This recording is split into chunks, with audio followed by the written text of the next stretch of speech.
এগুলা নিয়ে আইছে যে এই পাশে ইয়ে আছে না ছাত্র পোলাবান সব গেছিল।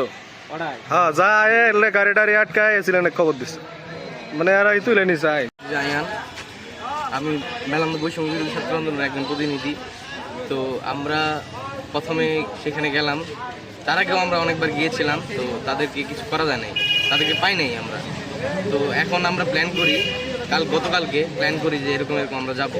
আমরা সবাই ছাত্র প্রতিনিধিরা এক হয়ে তারপর আমরা প্ল্যান করি যে প্ল্যান মোতাবেক আজকে আমরা যে সকালবেলা তারপর তাদের